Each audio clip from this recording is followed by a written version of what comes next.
Hi guys, I'm Wande and I usually make videos about beauty, fashion, lifestyle and travel on my vlog channel, but a lot of you have requested for me to make videos about finances because, as you guys may or may not know, last year I was able to buy a house, open a salon and travel multiple times a year.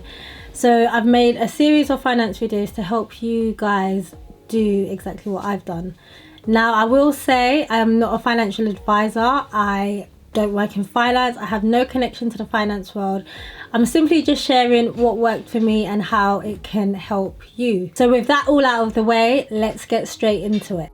So this is the second video in my credit report hacking and how you can use credit cards to help you. The first thing that you should do is to check your credit report often. Just make sure that everything is okay and is correct and there's nothing unusual on your credit report. Number two, make sure that you are registered to vote on the electoral roll. Even if you don't vote or you don't care about voting, it doesn't matter. Just make sure that you are on there because again, it allows lenders to be able to see who you are, what your name is and where you're registered, and it just makes them more comfortable in lending to you. If you're not able to vote because you're either non-Commonwealth or non-EU foreign national, send your proof of residency to all three major credit agencies. So that's Equifax, that's Experian, and I don't remember the third one, but I'll link them all down below. Number three, never miss a payment and don't be late. Number four, let me tell you, you need to be careful about who you connect your credit account with, such as your partner. Obviously, when things start to get serious or you're in a long-term relationship or you're married, this is something that people tend to do and it helps them to build their credit together. However, if your partner has bad credit or you've got bad credit and they have good credit, do not connect it because you're just going to pull the person with good credit down. So don't connect it, and if you can, if it's something that's urgent, use the person with the good credit to get better rates, whilst the person with bad credit just builds their own, so that way you get the best deals and the best rates. If for any reason you and your partner break up, the best thing to do is to disconnect your credit account from theirs immediately. So basically, make sure you break up with your partner financially too. This is because any credit decisions that they make will affect yours and you don't want any of that. There's nothing worse than a broken heart as well as a broken credit account too. Number five, minimize your credit applications by using eligibility calculators. It just helps you assess if you're going to be accepted or declined without doing a hard search that will be marked on your account. Number seven, now I'm going to say this point with the utmost caution. Do not do this if you have a problem with spending and you don't have any self-control. Only do this if you truly want to build your credit. Now, the easiest way to build your credit is to get a credit card. The reason why it's good to get a credit card because it's the quickest way to show how you're managing your account. Now, if you're going to use a credit card, treat the credit card like it's a debit card. So don't think, oh my God, I've got this £5,000 limit. I can go crazy and go wild. If you cannot pay that £5,000 that you spent in 1 month off the following month in full, do not do it. So what I would suggest is maybe giving yourself like a limit, maybe put like a phone bill on there that's maybe £50 a month and just keep that on there.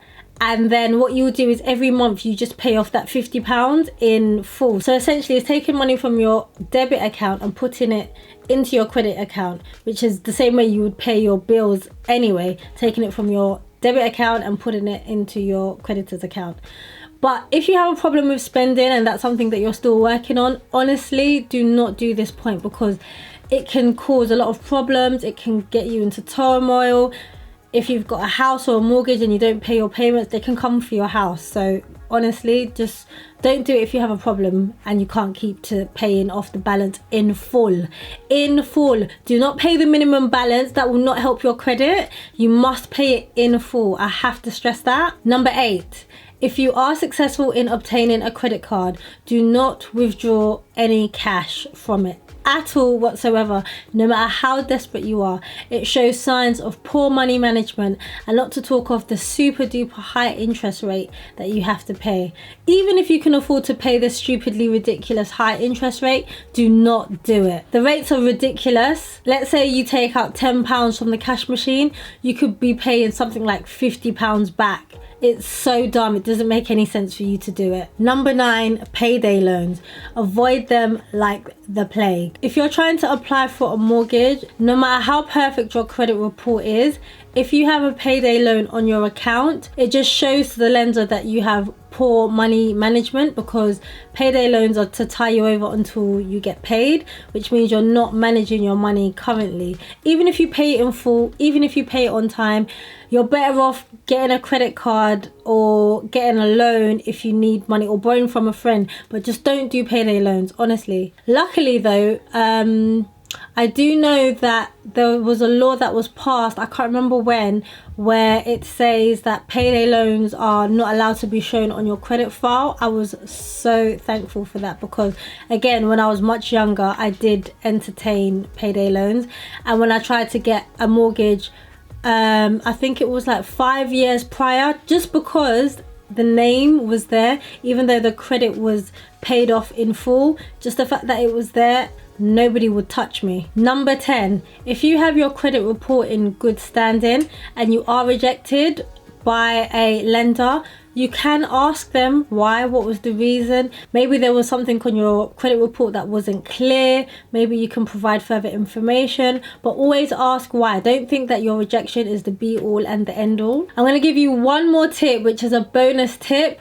Never ever ever, like, honestly, do not ever pay a credit repair company to fix your account. I hope that these videos that I've provided you will show that you can basically build or improve your account without the help of these people. You will pay anywhere between £600 to £2,000, and it's going to be illegal, it's not going to be correct, and they can just run off with your money anyway. There's no point. There's no quick way to fix your credit. You're better off just going through the steps of fixing it than paying that amount of money and you still get nothing done. For more tips about improving your finance, do subscribe to the newsletter down below. I'll be essentially sharing tips on how to improve your credit and things to kind of look out for in the future. Do hit subscribe, and if you like this series, let me know and I'll be happy to do more series like this. Thanks so much for watching, guys, and I shall see you on my next video.